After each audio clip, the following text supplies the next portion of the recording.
Good afternoon. The Secretary General will preview this week's meetings of foreign ministers, and then he'll take your questions. Secretary General. Good afternoon. Over the next days, NATO Foreign Ministers will discuss urgent security issues. We face the most dangerous world in decades, growing global competition, war in Ukraine, and renewed conflict in the Middle East. I welcome that the agreement between Hamas and Israel has led to the release of hostages and the delivery of more humanitarian aid. I call for an extension of the pause. This would allow for much needed relief to the people of Gaza and the release of more hostages. The suffering we have seen underlines the need for a lasting political solution. NATO allies are present in the wider Middle East region, including through our capacity building mission in Iraq. We have seen drone and rocket strikes on US positions in Syria and Iraq, as well as attacks on commercial shipping. This underlines the risk of escalation.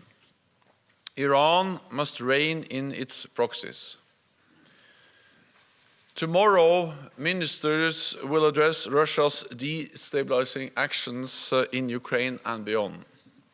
Russia has brought war back to Europe, and it seeks to destabilize our democracies with cyber attacks, disinformation, energy blackmail, and even migration. In recent weeks, Moscow has been facilitating the arrival of migrants at Finland's border with Russia, prompting the closure of border crossing points, using migration as a tool to put pressure on a neighbor and a NATO ally. NATO stands in solidarity with our ally Finland, and I welcome that Frontex is helping to bolster Finland's borders. At our ministerial, allies will also address the challenges China presents to our security. I welcome recent discussions between China and allies. Dialogue is important, and we must seek opportunities to work together on a range of issues, including climate and arms control. China is not an adversary, but Beijing's actions challenge our security, and we must work together to respond. We will also address the situation in the Western Balkans. We have seen serious violence in northern Kosovo, divisive and secessionist rhetoric in Bosnia-Herzegovina, and malign attempts to sow dissent, including from Russia. Together with the EU High Representative, we will discuss ways to enhance stability in the region. NATO has already added 1,000 extra troops to Kosovo, and we are examining a more enduring increase of our presence in Kosovo. Belgrade and Pristina must re-engage in the EU-facilitated dialogue. Stability depends on all sides choosing dialogue and diplomacy over conflict and chaos. On Wednesday, Ukraine's Foreign Minister Dmytro Kuleba will join us for the first meeting of the NATO-Ukraine Council at Foreign Ministers level. We will reaffirm NATO's long-term support. Last year, Ukraine won the battles of Kiev, Kharkiv, and Kherson. This year, they continue to inflict heavy losses on Russia. Ukraine has recaptured 50% of the territory that Russia seized. It has prevailed as a sovereign, independent nation. This is a big win for Ukraine. Meanwhile, Russia is weaker politically, economically, and militarily.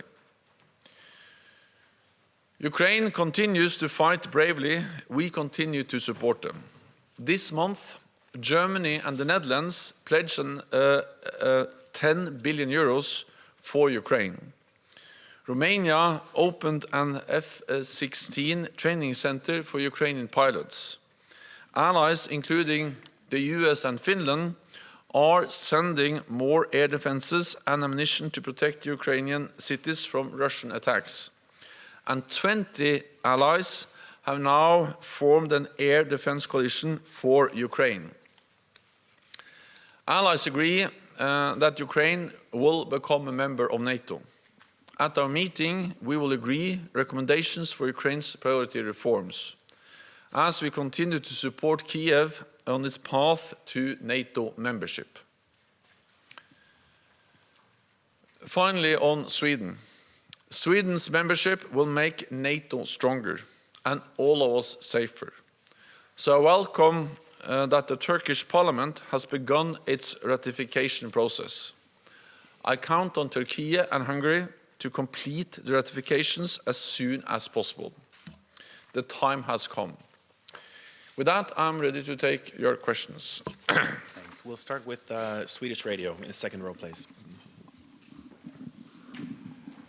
Mr. Secretary General, how does the statement from the leader of the Swedish Democrats that he wants to stop the construction of new mosques, even confiscate and demolish mosque buildings, affect the possibilities of a final decision soon on a Swedish NATO membership in Turkey? And what do you think about the statement in general? And the second question, the increased migration, as you mentioned, the pressure we'll see in Finland from Russia. How will it be raised at the meeting, and in what way is it comparable with the situation with Belarus 2 years ago, according to you? Thank you. So first on the last, on the Finnish border. Well, I think it's too early to say how to what degree this is the same as we saw on the border with Belarus. But I think what we can say is that this is yet another example of how Russia is using migration as a tool to try to put pressure on other countries in Europe. Therefore, I'm in close contact with the Finnish government. They have briefed us on the situation, and we are, of course, following very closely what happens around the Finnish border. Having said that, I'm absolutely confident that the Finnish authorities are able to deal with this situation themselves, also with the support they get from the EU border agency Frontex, so far there has been no request for any NATO increased involvement on this situation. And of course, border control is something which is done by border authorities and by national authorities in NATO allied countries like in Finland. Then on the statement from the Swedish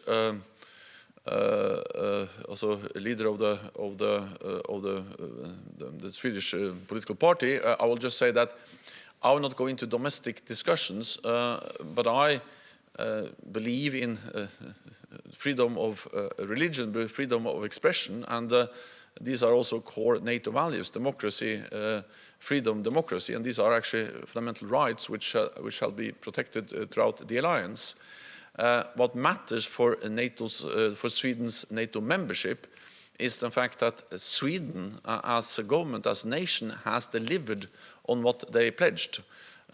Sweden promised in Madrid and also later on in Vilnius to step up its fight against terrorism, step up its cooperation with Turkey, and also to remove restrictions on arms control, and that's exactly what Sweden has done.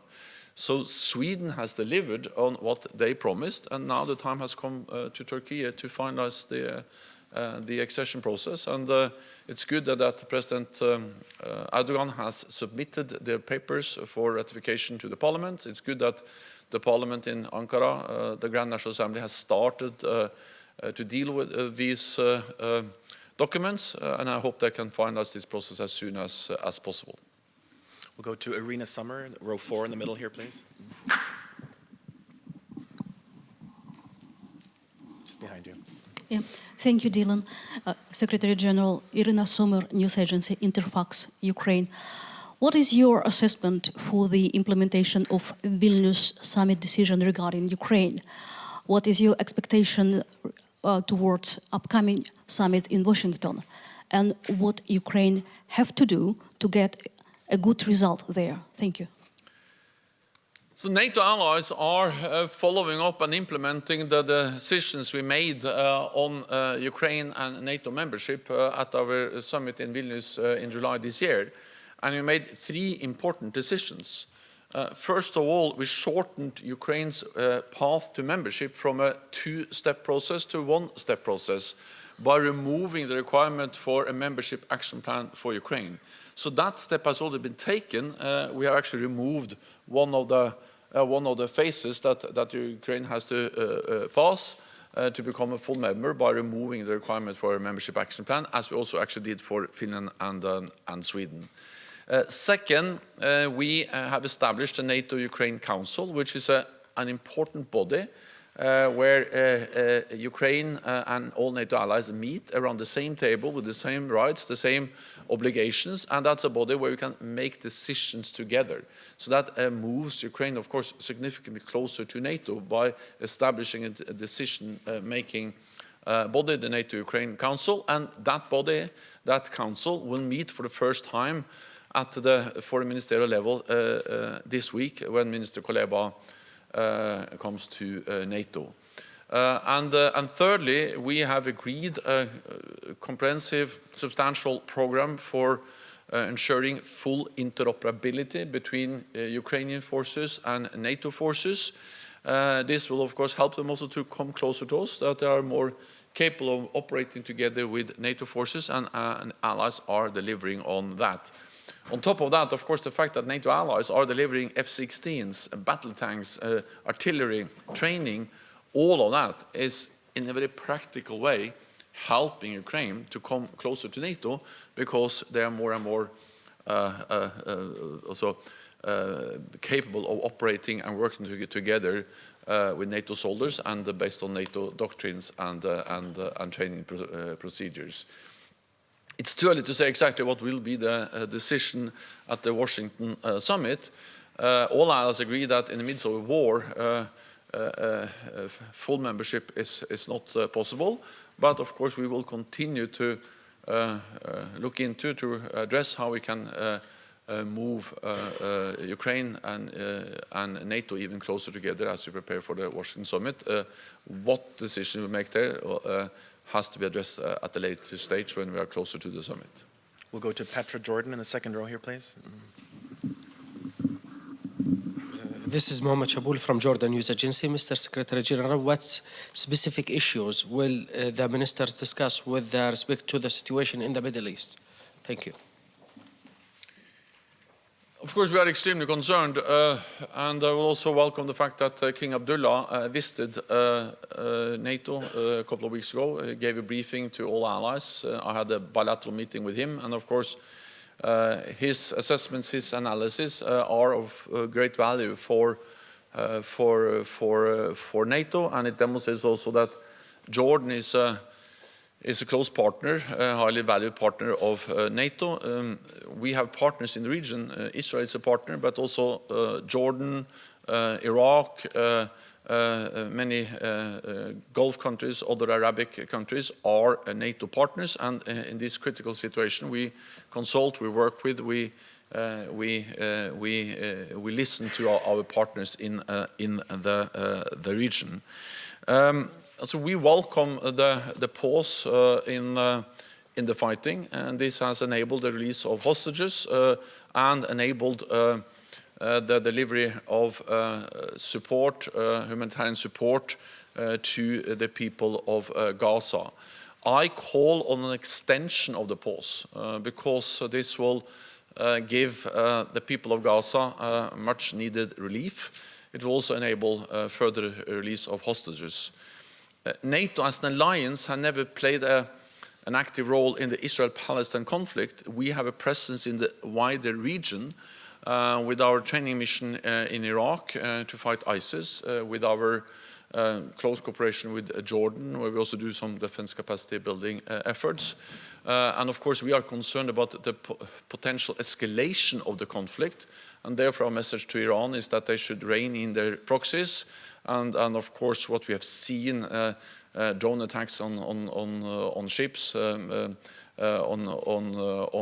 US forces in the region, but also attacks on commercial ships is of great concerns, and underline the importance that Iran actually really don't use this situation to turn this war into full-scale regional conflict. Go to Terry Schultz in row 3 here, please. Thank you, Terry Schultz with DW Today. Mr. Secretary General, how concerned are you by the emergence of plans that could call for Ukraine to give up territories permanently, possibly in exchange for NATO membership?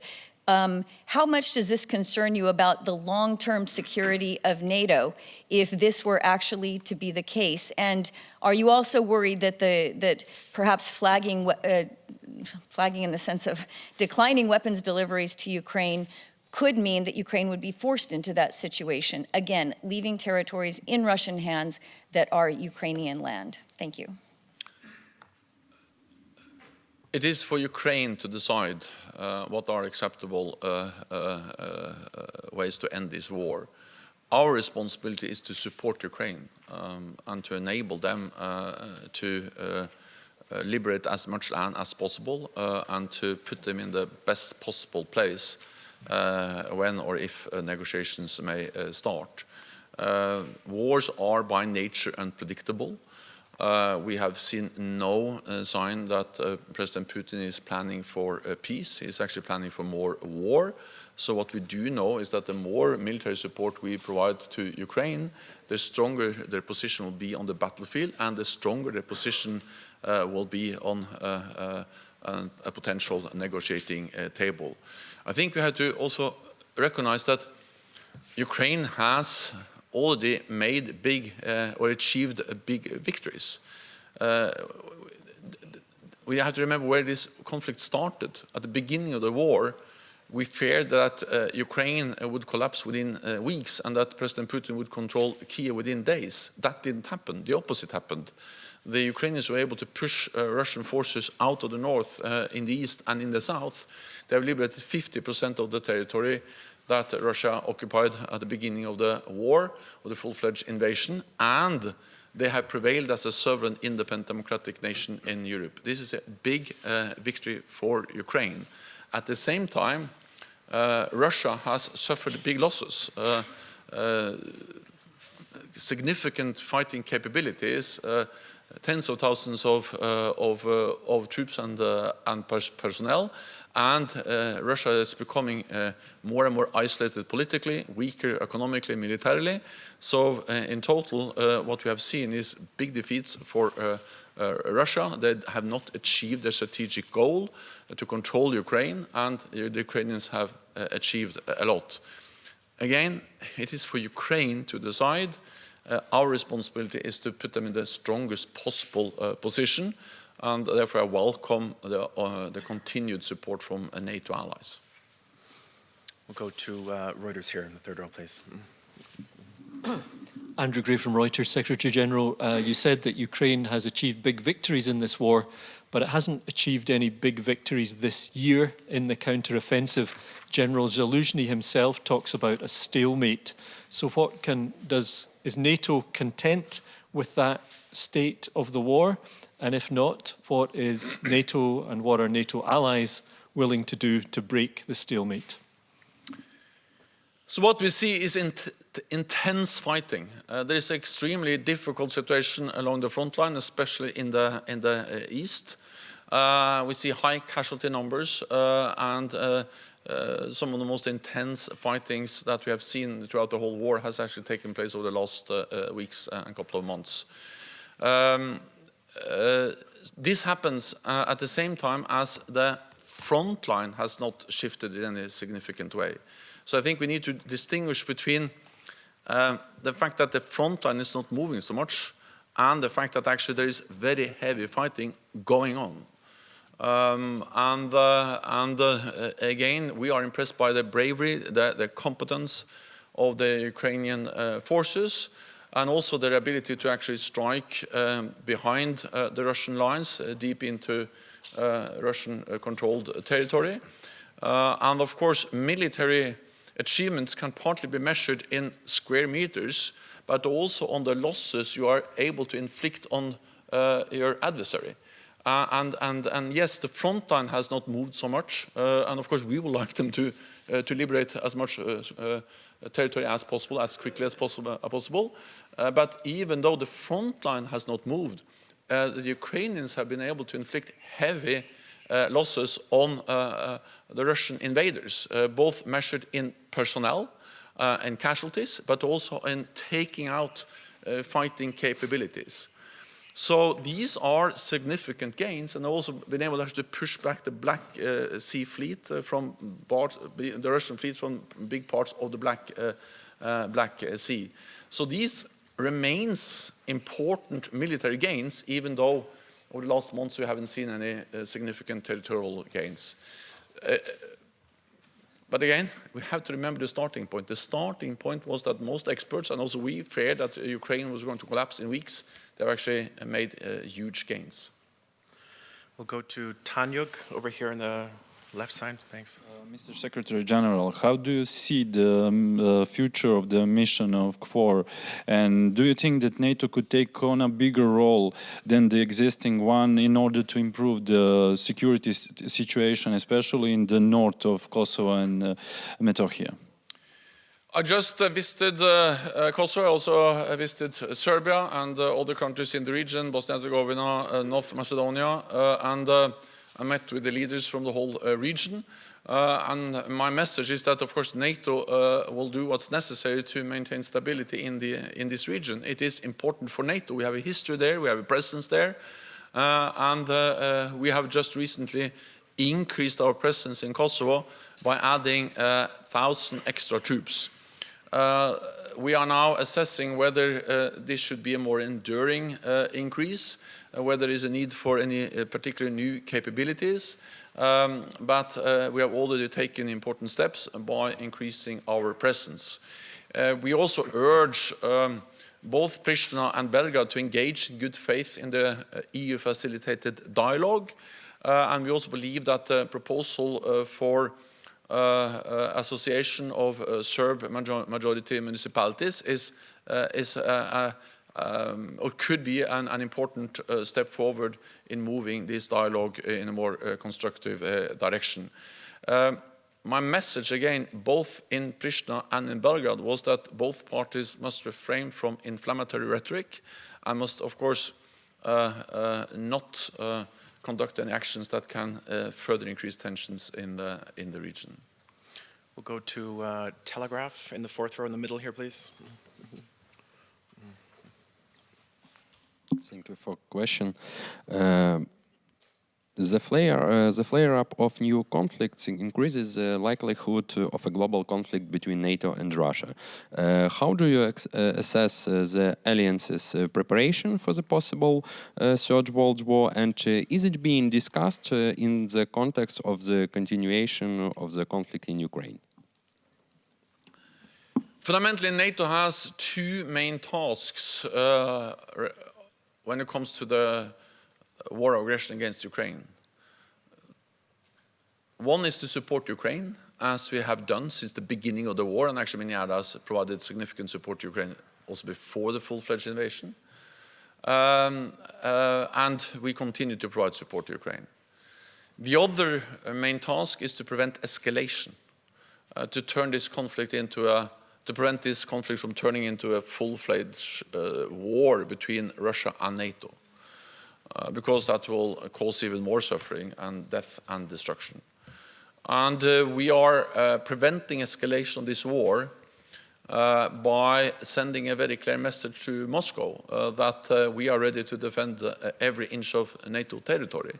And we have demonstrated that not only in words but also in deeds by increasing our military presence in the eastern part of the alliance, We have doubled the number of battle groups. We have high readiness of forces, and we have also deployed more air and naval forces in the eastern part of the alliance. We do this not to provoke a conflict, but to prevent the conflict, and to make sure that there is no room for miscalculation or misunderstanding in Moscow about our readiness to defend allies. This is fundamentally the same as NATO has done for almost 75 years, preserving peace, preventing war by having a credible deterrence and defense, and that's what we continue to do to make sure that Russia does not go further and actually seek a solution to the conflict in Ukraine, where Ukraine prevails as a sovereign independent state. We have time for just a couple more. We'll go to ZDF up here in the middle of the room, please.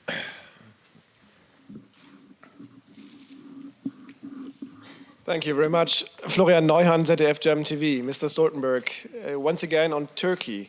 You yourself have raised the hopes that Turkey Sweden could celebrate its accession to NATO on this foreign ministerial, but now again Turkey has disappointed and hasn't delivered.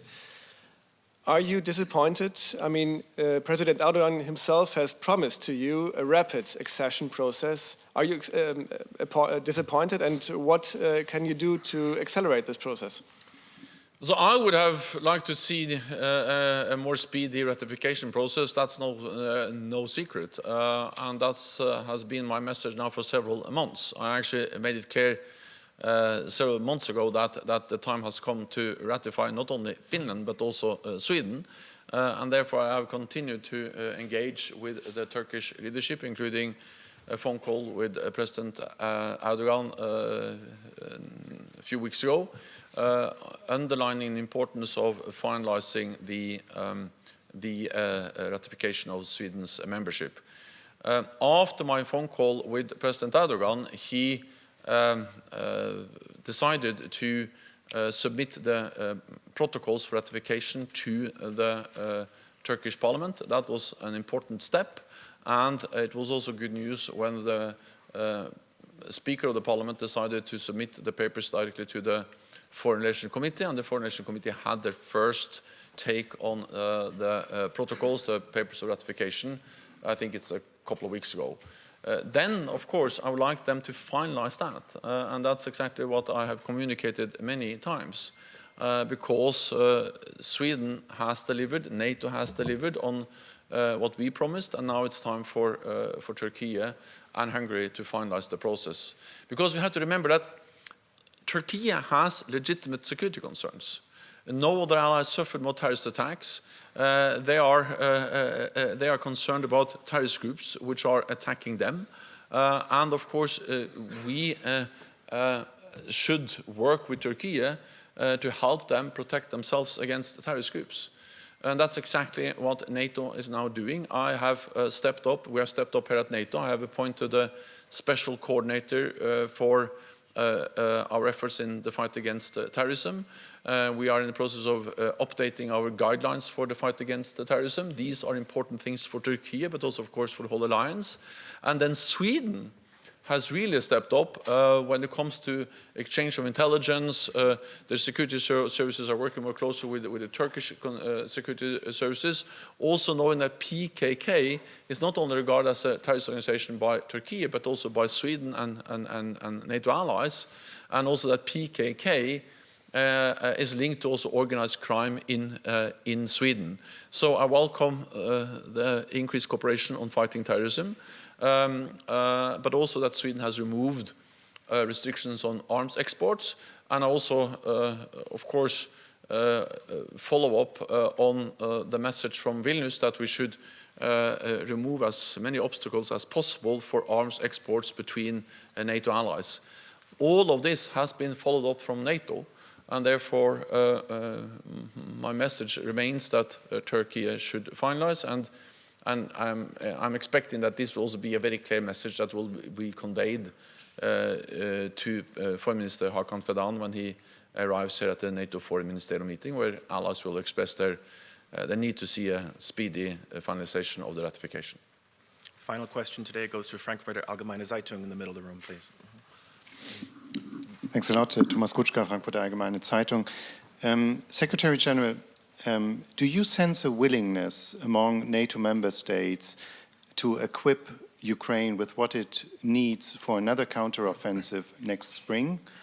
And how do you assess General Zelensky's recent statement that to break out of the stalemate, Ukraine would need new types of weapons, that the weapons of the past that have been delivered so far are simply not enough to actually change the situation on the battlefield? Thank you. So what I see when I travel and meet NATO allies is unwavering commitment to support Ukraine with unprecedented level of military support. And just a recent announcement by Germany, 8 billion extra, and then added with 2 billion extra from the Netherlands. So just over the last couple of weeks, we have had 10 billion extra euros for military support to Ukraine, announced by 2 important NATO allies. Then you have the air defense coalition, which is not only looking into how can we sustain and provide ammunition and the spare parts to existing air defense systems, but how can we also add more and more advanced air defense systems to Ukraine, which will enable them partly to protect their civilians, their cities, but also to protect their economy, the critical infrastructure, and also protect their own defense industry. It's enormously important to do what these 20 NATO allies are doing, to establish this air defense coalition, to organize, facilitate more air defense support. Allies have delivered very advanced weapons, including cruise missiles from the United Kingdom, from France, and allies also providing a lot of other modern types of weapons. And then, of course, we have also the establishment of the training facility in Romania for training F-16 pilots. So overall, I see a very strong commitment from NATO allies to really provide military support and a wide range of types of weapons. Then, of course, what you have seen is that even with this substantial, significant military support from NATO allies, they have not over the last year been able to move the front line. And that just reflects the fact that we should never underestimate Russia. Their defense industry is on a war footing. They are able to resupply their forces with ammunition and new capabilities. They have got significant amount of ammunition from North Korea. And there is a willingness to sacrifice people in this operation, which also makes it hard for the Ukrainians to achieve the territorial gains we all hope for. But rest assured, I'm absolutely certain that the message from NATO allies at this meeting, but also when we gather later on at the Washington summit, is that we need to stand by Ukraine. It is in our security interest that President Putin does not win this war. Then just one thing about technology. I think that, first of all, we are providing Ukraine with more and more advanced systems. Second, technology is not only about one specific item or weapon. It's about how they can operate together. How we can use drones, how we can use cyber, how we can use different systems and connecting them and then providing new capabilities. And allies are also working on that. And the way I read the article was also very much about actually how to connect and integrate different weapon systems so they can establish or provide even more advanced capabilities. I'm afraid that's all we have time for today. There will be several other opportunities this week. See you tomorrow. Thank you. Thank you so much.